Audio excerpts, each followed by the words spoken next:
Shalom, selamat pagi Bapak Ibu, Saudara-saudari, pemuda-pemudi dan anak-anak yang Tuhan Yesus kasihi.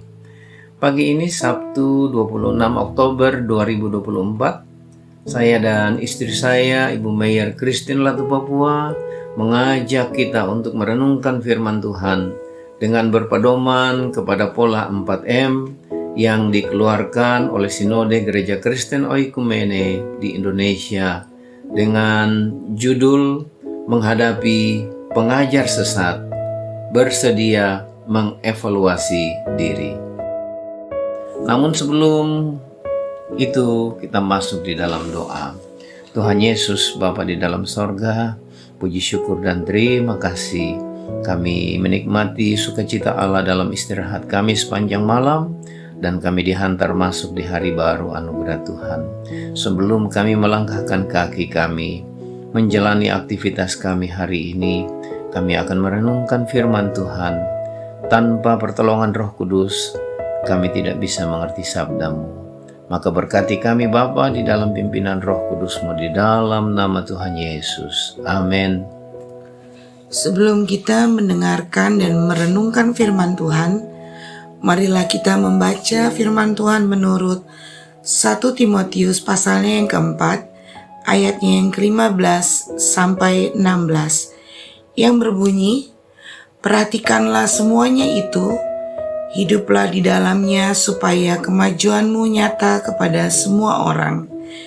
Awasilah dirimu sendiri dan awasilah ajaranmu, bertekunlah dalam semuanya itu, karena dengan berbuat demikian, engkau akan menyelamatkan dirimu dan semua orang yang mendengar engkau. Terimalah sikap hati yang mau bersedia dibentuk oleh Tuhan." Temukan jawaban dari pertanyaan-pertanyaan di bawah ini berdasarkan 1 Timotius pasalnya yang keempat, ayatnya yang ke-15 sampai 16. Pertanyaan pertama, evaluasi seperti apa yang mesti dilakukan ketika kita terlibat sebagai pewarta firman Allah? Memperhatikan dengan seksama apa yang kita ajarkan.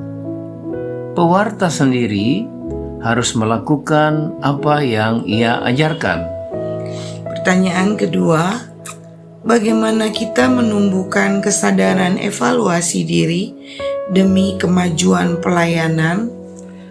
Pewarta harus mau mengevaluasi diri serta mau dikoreksi untuk kemajuan pekebaran Injil.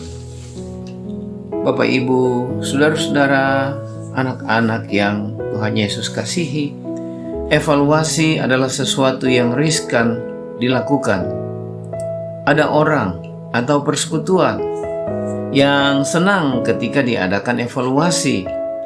Namun ada sebagian orang yang tidak senang akan evaluasi, karena biasanya wadah ini akan dijadikan ajang saling menjatuhkan satu sama yang lain.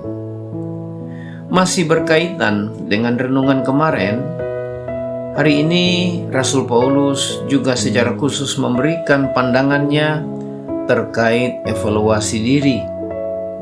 Integritas yang baik adalah ketika menghasilkan dampak bagi diri sendiri dan bagi sesama. Maka seruan itu digaungkan dalam ayat yang ke-15.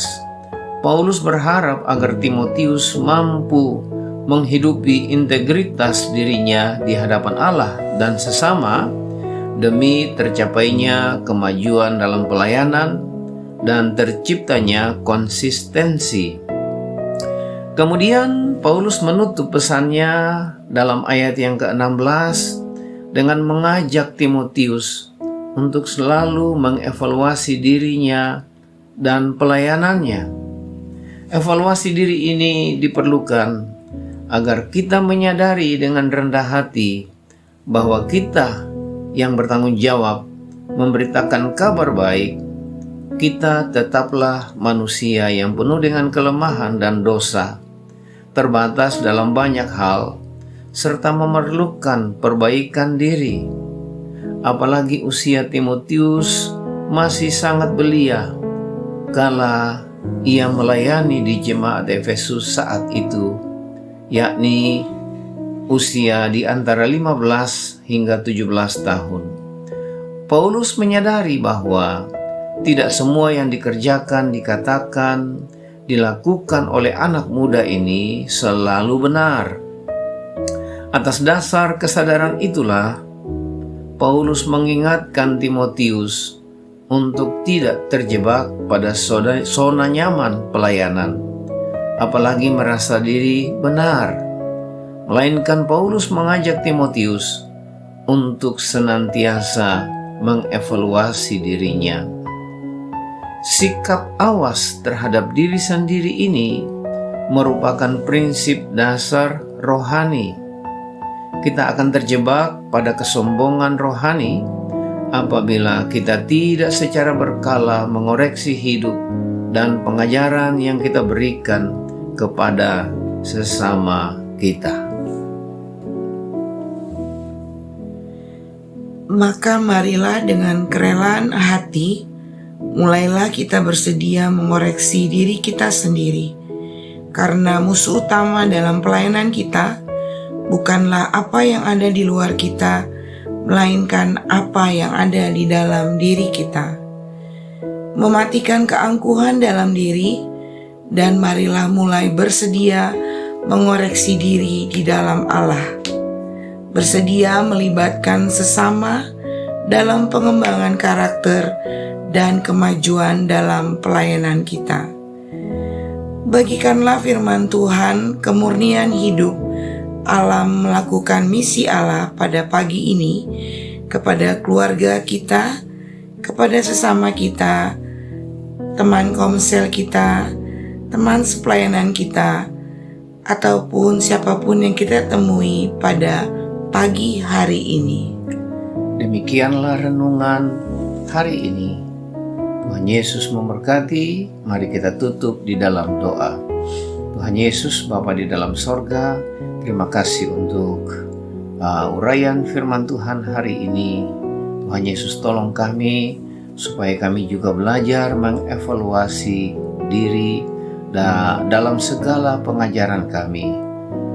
Tolong kami menjalani aktivitas kami hari ini. Anak-anak cucu kami yang berjuang dalam studi mereka dari playgroup sampai ke perguruan tinggi. Tuhan Yesus berkati. Berkati Bapak Mama dalam usaha, pekerjaan, bisnis, pelayanan, dan segala perjuangan hidup hari ini. Berkati di dalam nama Tuhan Yesus, supaya kami ada dalam pemeliharaan Tuhan. Terima kasih banyak Bapa, terpujilah nama-Mu Tuhan. Kami mengucap syukur hanya di dalam nama Tuhan Yesus. Haleluya, amin.